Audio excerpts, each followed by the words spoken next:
Welcome to the third section of this course, Enriching our API. In this section, we are going to touch on a few topics related to web applications, and we will build new functionality on top of the existing Google Cloud API client. We are going to use Spring Boot to turn our simple Java client into an HTTP server.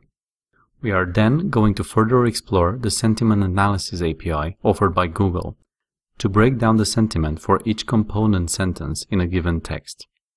We are then going to take a similar approach for the text structure and use the Google Cloud API to break down the text into individual words. Towards the end of this section, we are going to talk about a few infrastructure-related topics such as logging the web requests and handling the log entries, and web application performance and caching. We are also going to implement a simple caching system that can drastically decrease response times from our API. Now, let's proceed with the first video of this section, creating our own API and handling inputs. In this video, we are going to look at our existing Google Cloud API Java client, which we have developed over the last two sections. We're going to discuss how to expose existing functionality through a REST API, and how can we map an existing Java method to an HTTP endpoint. We are also going to work with JSON parsing using the Moshi library. In the previous section of this course, we have implemented a Java client application that is able to use the Google Cloud API and services to perform sentiment analysis. Sentiment analysis is a service offered as part of the Google Natural Language API and allows the user to analyze the incoming text for an overall sentiment. That is, checking if the tone is overall positive or negative. The API is also able to identify individual sentences and report a sentiment for each sentence. This could prove useful in a scenario where your client application needs to detect a trend, whether the text is going from positive to negative or the other way around. In this video, we are going to explore how can we expand the functionality of our Java client. So far, we have always discussed that it will provide an API on its own. However, it's just a command-line Java application. Now, we're going to improve it, turn it into a web server, allowing external clients to use it as a proxy and indirectly access the Google Cloud API. In order to make our application an HTTP server, we are going to use the Spring Boot library. On the client side, to connect to our HTTP server, we are going to use a client called Postman. This will allow us to perform HTTP requests without the overhead of manually configuring any parameters. We have mentioned Spring Boot before, but have not explained what it is or how does it work.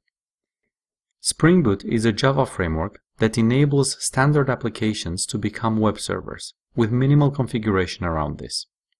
It comes pre-configured, and while it gives full flexibility to the developer on customizing various aspects of the web server behavior, it runs fine with the default values.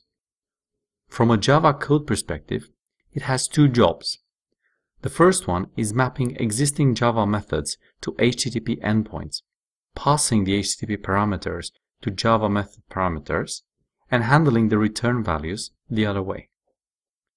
The second is the infrastructure behind running a web server, assigning a port, keeping a network socket open at all times, and handling multiple requests in parallel.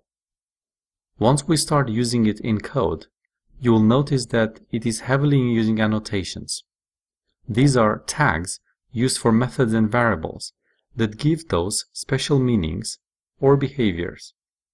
Just as an example, imagine that your API client will make an HTTP call and pass a value in the input parameter.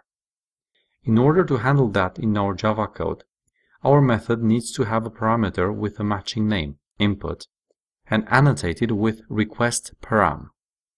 This will tell Spring Boot to handle the mapping correctly. Another example is mapping a Java method to an HTTP endpoint. To do this, we need to use the request mapping annotation, which requires a value, the URL that it is mapped to. Using this annotation tells the Spring Boot framework that the input from the sentiment score URL needs to be passed in to the current method, and the return value of the Java method needs to be presented as the response to the request made to the same sentiment score URL. Don't worry if you feel that these are too many concepts at once. We are going to use them across the entire section, and by the end you will have a strong grasp of all of them. Now let's head over to IntelliJ and write some code to turn our application to a web server. We are also going to refactor the existing code handling the sentiment analysis logic to make it respond to web requests.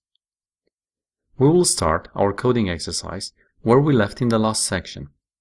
As a reminder, we have a Java application which will submit a given text to the Google Cloud API, hitting the sentiment analysis endpoint, and then receiving the results of the analysis, parsing the JSON into a Java object, and displaying the sentiment score on the console.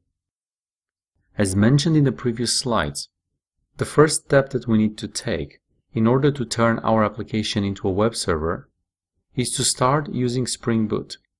We will now add it to our Maven file. In order to make our life easier, instead of adding each Spring Boot dependency on its own, we can use Spring Boot as a parent project, which will handle multiple dependencies and version management for us. Then, we will add one dependency without even mentioning the version. This gets inherited from the parent project.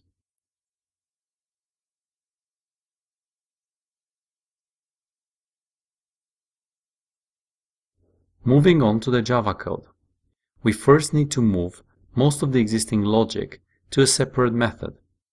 Let's create it and call it getSentimentScore.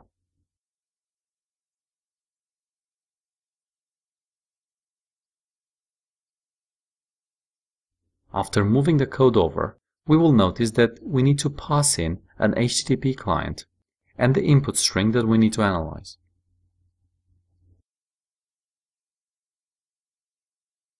One key change that we need to make is to switch our code from using call.enqueue to call.execute.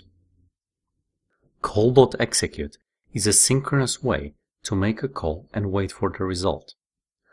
The reason why we need to make this change is that now we have to store the result in a variable and return it, something that the callback methods, like we previously had, cannot easily achieve.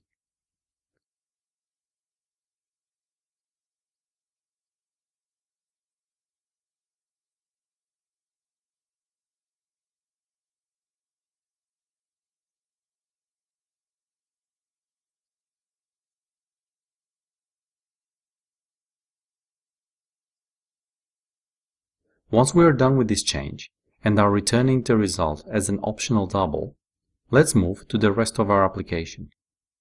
We need to create a Java method which will be mapped to the HTTP endpoint sentiment score. This will handle incoming requests, call the method we just defined, and return the result. Notice the use of the request mapping annotation. This will indicate the URL that is mapped to this method.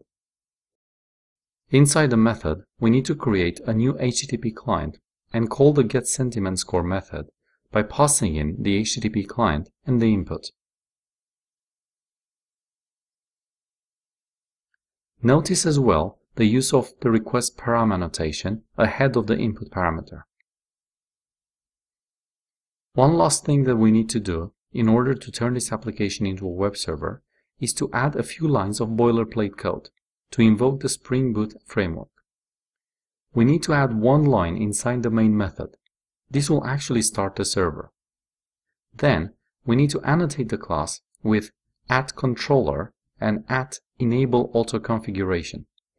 We won't be spending much time around Spring-specific configuration, but these annotations are used to handle any configuration file that you may have placed in the project path and use the default settings if no file has been provided. Done. Now we are ready to run the project. After a few seconds, you will see a line that is showing the port that the web server is listening on. By default, this is 8080. Let's now switch to Postman. We will use this client to perform HTTP requests against our own server. Let's invoke the newly created endpoint. The URL should include localhost, as the server runs on the local machine, 8080 as the port, then sentiment score being the endpoint we're hitting, and input with its value being the variable that we're passing in. Once we run this, we should get back a number. This is the sentiment score. That's everything for the current video.